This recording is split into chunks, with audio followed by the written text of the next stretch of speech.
জয় রাধেশ্যাম। আপনাদের রাধাকুণ্ড শ্যামকুণ্ড গিরিগোবর্ধন 11 চ্যানেল থেকে সকল ভক্ত এবং ভক্তিমতী মায়েদের এবং আমাদের যত কৃষ্ণ অনুরাগী যত পৃথিবীর ভক্ত সকল আপনারা জানেন, আমার পাশে থেকে আমার ভিডিও দেখছেন, সবাইকে আমার প্রাণ ঢালা শুভ নববর্ষের ভালোবাসা। বড়দের আমার প্রণাম জানিয়ে আজকে আমরা একটা বিশেষ কথা জানবো। যে কথাটি বিশেষ কেন? রাধারানীর কথা। অবশ্যই যে আমাদের প্রাণ গোপালের যে প্রিয়তমা সেই আমার রাধারানী, তিনি কেন সব সময় তার চরণ ঢেকে রাখেন, কেন? বৃত্তান্ত কথা নিয়ে আজকের আমাদের মূল বিষয়। অবশ্যই আমার সাথে থেকে পুরো ভিডিওটি দর্শন করবেন।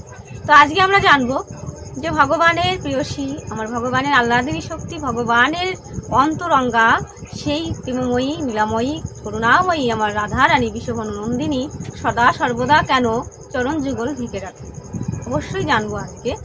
তো এক সময় ভগবান শ্রীকৃষ্ণ এবং আমাদের আহ্লাদিনী শক্তি রাধারানী মানে পূর্ণিমা রজনীতে যখন রাসলীলা করে ফিরছিলেন, অবশ্যই তখন আমার রাধারানীর, আমার ভগবান যেমন প্রাণ গোবিন্দ, তিনি তো চতুরের শিরোমণি, তিনি সদা সর্বদাই সবসময় চতুর করতে থাকেন, চতুরতা করতে থাকেন।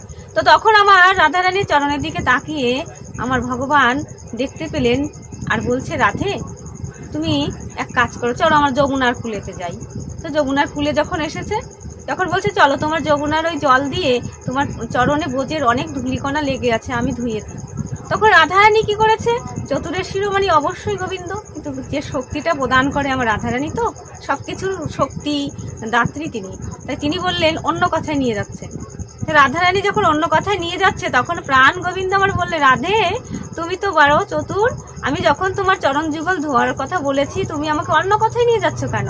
কি আছে তোমার ওই চরণে? বারবার বলছে তো, আর গোবিন্দকে দুঃখ দিতে পারে না তো রাধারানী।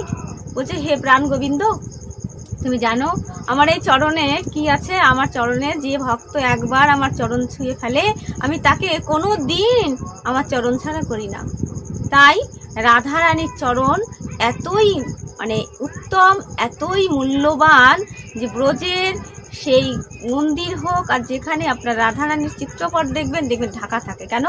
ওখানে আছে অমূল্য সম্পদ, যেটা কোনো বিশেষ কোনো দিন যদি ভক্তির কপাল থাকে, ভাগ্য থাকে, তাহলে কোনো বিশেষ দিনে দেখানো হয়।